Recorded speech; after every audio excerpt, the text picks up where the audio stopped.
ओम शांति। 16 सितंबर 2020 की मुरली है। बाबा ने कहा, मीठे बच्चे, बाप आए हैं सबके दुख हर कर सुख देने, इसलिए तुम दुख हरता के बच्चे किसी को भी दुख मत दो। प्रश्न है, ऊंच पद पाने वाले बच्चों की मुख्य निशानी क्या होगी? उत्तर, वे सदा श्रीमत पर चलते रहेंगे, कभी हट नहीं करेंगे, अपने को आप ही राज तिलक देने के लिए पढ़ाई पढ़कर गेलप करेंगे, अपने को कभी घाटा नहीं डालेंगे, सर्वप्रति रहम दिल और कल्याणकारी बनेंगे, उन्हें सर्विस का बहुत शौक होगा, कोई भी तुच्छ काम नहीं करेंगे, लड़ेंगे झगड़ेंगे नहीं। गीत, तूने रात गवाई सो के, दिन गवाया खाई के। ओम शांति। रूहानी बच्चे रूहानी बाप के सामने बैठे हैं। अब इस भाषा को तो तुम बच्चे ही समझते हो और कोई नया समझ न सके। हे रूहानी बच्चे, ऐसे कभी कोई कह न सके, कहने आएगा ही नहीं। तुम जानते हो हम रूहानी बाप के सामने बैठे हैं, जिस बाप को यथार्थ रीति कोई भी जानते नहीं, बल अपने को भाई भाई भी समझते हैं। हम सब आत्माएं हैं, बाप एक है, परंतु यथार्थ रीति नहीं जानते। अब तक सम्मुख आकर समझू नहीं, तब तक समझे भी कैसे? तुम भी जब सम्मुख आते हो तब समझते हो। तुम हो ब्राह्मण ब्राह्मणिया, तुम्हारा सरनेम ही है ब्रह्मा वंशी, ब्रह्मा कुमार कुमारियां। शिव की तो सब आत्माएं हैं, तुमको शिव कुमार व शिव कुमारी नहीं कहेंगे, ये अक्सर रोंग हो जाता है। कुमार हो तो कुमारी भी हो। शिव की सब आत्माएं हैं। कुमार कुमारी तब कहा जाता है जब मनुष्य के बच्चे बनते हैं। शिव के बच्चे तो निराकारी आत्माएं हैं। मूल वतन में सब आत्माएं ही रहती है, जिनको शालिग्राम कहा जाता है। यहाँ आते हैं तो फिर कुमार और कुमारियां बनते हैं जिस्मानी। वास्तव में तुम हो कुमार शिव बाबा के बच्चे। कुमारियां और कुमार तब बनते जब शरीर में आते हो। तुम बीके हो, इसलिए बहन भाई बहन कहलाते हो। अभी इस समय तुमको नॉलेज मिली है। तुम जानते हो बाबा हमको पावन बनाकर ले जाएंगे। आत्मा जितना बाप को याद करेंगी तो पवित्र बन जाएंगी। आत्माएं ब्रह्मा मुख से ये नॉलेज पढ़ती है। चित्रों में भी बाप की नॉलेज क्लियर है। शिव बाबा ही हमको पढ़ाते हैं। न कृष्ण पढ़ा सकते हैं, न कृष्ण द्वारा बाप पढ़ा सकते हैं।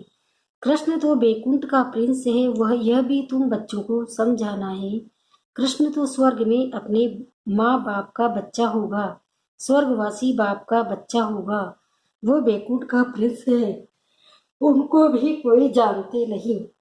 कृष्ण जयंती पर अपने अपने घरों में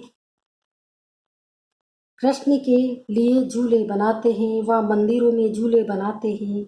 माताएं जाकर गोलक में पैसे डालती है, पूजा करती है।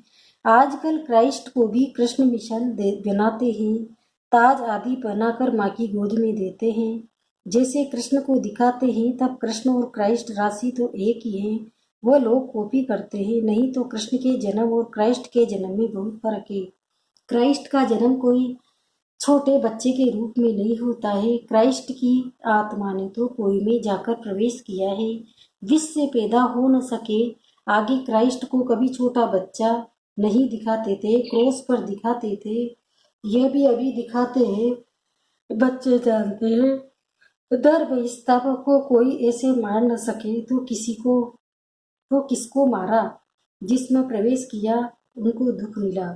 सतो प्रधान आत्मा को दुख कैसे मिल सकता है? उसने क्या कर्म किए जो इतने दुख भोगे? आत्मा ही सतो प्रधान अवस्था में आती है, सबका हिसाब किताब चुकतू होता है। इस समय बाप सबको पावन बनाते हैं। वहां से सतो प्रधान आत्मा आकर दुख भोग न सके, आत्मा ही भोगती है ना। आत्मा शरीर में है तो दुख होता है। मुझे दर्द है, ये किसने कहा? इस शरीर में कोई रहने वाला है? वह कहते ही परमात्मा अंदर है, तो ऐसे थोड़े ही कहेंगे हमको दुख है। सर्व में परमात्मा विराजमान है, तो परमात्मा कैसे दुख भोगेगा? यह आत्मा पुकारती है, हे परम पिता परमात्मा, हमारे दुख हरो। पारलौकिक बाप को ही आत्मा पुकारती है। अभी तुम जानते हो बाप आया हुआ है, दुख हरने की युक्ति बता रहे हैं। आत्मा शरीर के साथ ही एवर हेल्दी वेल्दी बनती है।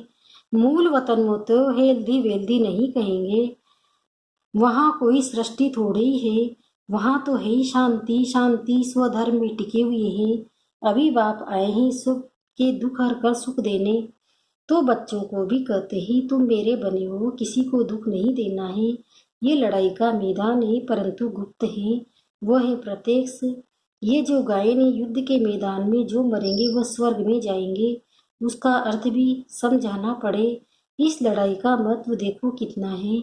बच्चे जानते हैं उस लड़ाई में मरने से कोई स्वर्ग में जा न सके, परंतु गीता में भगवान वाच है, उनको मानेंगे तो सही ना। भगवान ने किसको कहा? उस लड़ाई वालों को कहा या तुमको कहा? दोनों को कहा। उन्हों को भी समझाया जाता है। अपने को आत्मा समझ बाप को याद करो, ये सर्विस भी करनी है। अब तुम स्वर्ग में अगर जाना चाहते हो तो पुरुषार्थ करो। लड़ाई में तो सब धर्म वाले ही सिख भी हैं, वो तो सिख धर्म में ही जाएंगे। स्वर्ग में तो तब आ सकेंगे जब तुम ब्राह्मणों के आकर ज्ञान ले। जैसे बाबा ने के पास आते थे तो बाबा समझाते थे, तुम लड़ाई करते शिव बाबा की याद में रहेंगे तो स्वर्ग में आ सकेंगे। बाकी ऐसे नहीं कि स्वर्ग में राजा बनेंगे, नहीं। जास्ती उन्हों को समझा भी नहीं सकते, वो उनको थोड़ा ही ज्ञान समझाया जाता है। लड़ाई में अपने इष्ट देवता को याद जरूर रखते हैं। सिख होगा तो गुरु गोविंद की जय कहेंगे। ऐसा कोई नहीं जो अपने को आत्मा समझ परमात्मा को याद करे। बाकी हाँ, जो बाप का परिचय लेंगे तो स्वर्ग में आ जाएंगे। सबका बाप तो एक ही है, पतित पावन। वह पतितों को कहते हैं मुझे याद करने से तुम्हारे पाप कट जाएंगे, और जो मैं सुख धाम स्थापन करता हूँ उसमें तुम आ जाओगे। लड़ाई में भी शिव बाबा को याद करेंगे तो स्वर्ग में आ जाएंगे। उस युद्ध के मैदान की बात और है, यहाँ और है। बाप कहते हैं ज्ञान का विनाश नहीं होता। शिव बाबा के बच्चे तो सब हैं। अब शिव बाबा कहते हैं मामेकम याद करने से तुम मेरे पास आ जाएंगे मुक्ति धाम। फिर जो ज्ञान सिखाया जाता है वो पढ़ेंगे तो स्वर्ग की राजाई मिल जाएगी। कितना सहज है। स्वर्ग में जाने का रास्ता से कंड में मिल जाता है। हम आत्मा बाप को याद करती है। लड़ाई के मैदान में तो खुशी से जाना है, कर्म तो करना ही है। देश के बचाव के लिए सब कुछ करना पड़ता है। वहाँ तो है ही एक धर्म, मतभेद की कोई बात नहीं है। यहाँ कितना मतभेद है। पानी पर जमीन पर झगड़ा, पानी बंद कर देते हैं तो पत्थर मारने लग पड़ते हैं। एक दो को अनाज नहीं देते तो झगड़ा हो जाता है। तुम बच्चे जानते हो हम आत्मा अपना स्वराज्य स्थापन कर रहे हैं। पढ़ाई से राज्य पाते हैं। नई दुनिया जरूर स्थापन होनी है। दूध है तो कितनी खुशी होनी चाहिए। कोई भी चीज में लड़ने झगड़ने की कोई बात नहीं, रहना भी बहुत साधारण है। बाबा ने समझाया है तुम ससुर घर जाते हो इसलिए अब वहाँ में हो। सभी आत्माएं जाएंगी, शरीर थोड़े ही जाएंगे। शरीर का अभिमान भी छोड़ देना है। हम आत्माएं 84 जन्म अब पूरे हुए। जो भी भारतवासी हो बोलो भारत स्वर्ग था। अब तो कलयुग है। कलयुग में अनेक धर्म है, सतयुग में एक ही धर्म था। भारत फिर से स्वर्ग बनना है। समझते भी है भगवान आया हुआ है।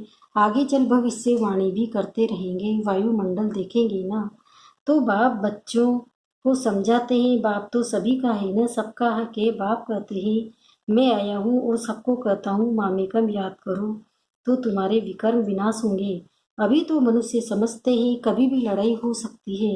ये तो कल भी हो सकती है। लड़ाई जोर बढ़ने में देरी थोड़ी ही लगती है। परंतु तुम बच्चे समझते हो अभी हमारी राजधानी स्थापन हुई नहीं है तो विनाश कैसे हो सकता है। अर्जुन बाप का पैगामी चारों तरफ कहाँ दिया है।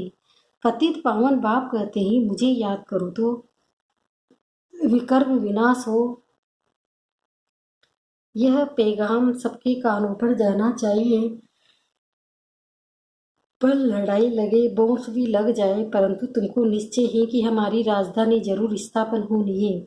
तब तक विनाश हो नहीं सकता। विश्व में शांति कहते हैं ना, विश्व में वार होगी तो विश्व को खत्म कर देंगे।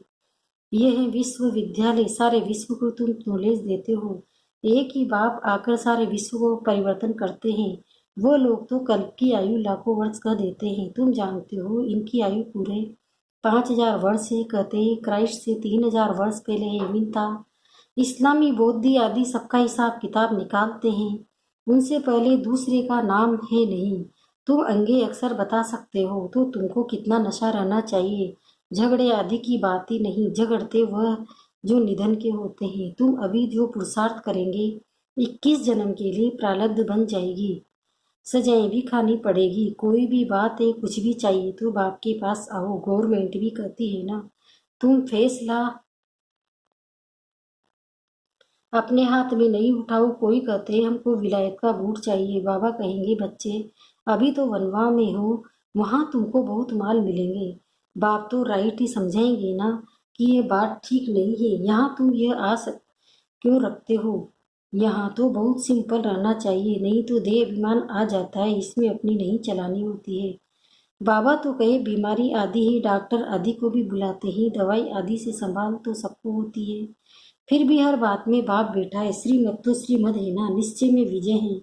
वो तो सब कुछ समझते हैं ना, बाप ही राय पर चलने से है कल्याण है, अपना ही भी कल्याण करना है। कोई को वर्थ पाउंड बना नहीं सकते तो वर्थ नोटे पेनी ठहरे, पाउंड बनने लायक नहीं। यहाँ वैल्यू नहीं तो वहाँ भी वैल्यू नहीं रहेगी। सर्विसेबल बच्चों को सर्विस का कितना शौक रहता है, चक्र लगाते रहते हैं। सर्विस नहीं करते तो उनको रहम दिल कल्याणकारी कुछ भी नहीं कहेंगे। बाबा को याद नहीं करते तो तुच्छ काम करते रहेंगे, पद भी तुच्छ पाएंगे। ऐसे नहीं हमारा तो शिव बाबा से ही हो गए, ये तो ही भी के शिव बाबा ब्रह्मा द्वारा ही ज्ञान दे सकते हैं। सिर्फ शिव बाबा को याद करेंगे तो मुरली कैसे सुनेंगे, फिर नतीजा क्या होगा, पढ़ेंगे नहीं तो पद क्या पाएंगे। ये भी जानते हैं सबकी तकदीर ऊंच नहीं बनती है, वहाँ भी तो नंबरवार पद होंगे। पवित्र तो सबको होना है, आत्मा पवित्र बनने बिगड़ शांति धाम जा नहीं सकती। बाप समझाते हैं, तुम सबको ये ज्ञान सुनाते चलो। कोई बल अभी भी नहीं सुनते हैं, आगे चलकर सुनेंगे। अभी कितने भी विघ्न तूफान जोर से आए, तुम्हें डरना नहीं है, क्योंकि नए धर्म की स्थापना होती है ना। तुम गुप्त राजधानी स्थापन कर रहे हो। बाबा शरीर से भी बच्चों को देखकर खुश होते हैं।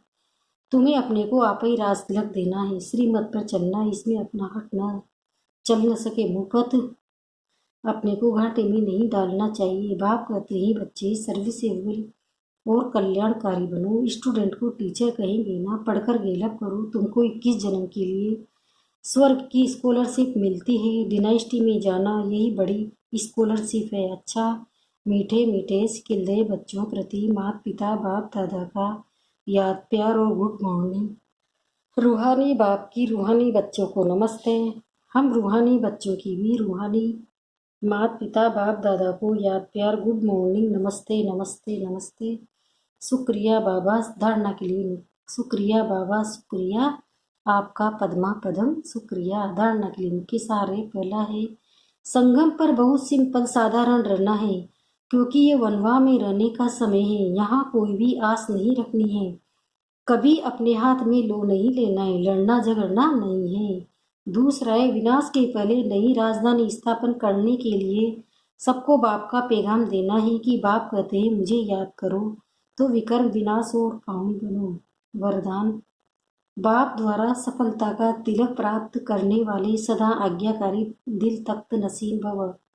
भाग्य विधाता बाप रोज अमृत वेले अपने आज्ञाकारी बच्चों को सफलता का तिलक लगाते हैं। आज्ञाकारी ब्राह्मण बच्चे कभी मेहनत व मुश्किल शब्द से तो क्या संकल्प में भी नहीं ला सकते हैं, वह सहयोगी बन जाते हैं। इसलिए कभी भी दिल शिकस्त नहीं बनो, लेकिन सदा दिल तख्त नसीन बनो, रहम दिल बनो। अहम भाव और वहम भाव को समाप्त करो। स्लोगन है, विश्व परिवर्तन की डेट नहीं सोचो, स्वयं के परिवर्तन की घड़ी निश्चित करो।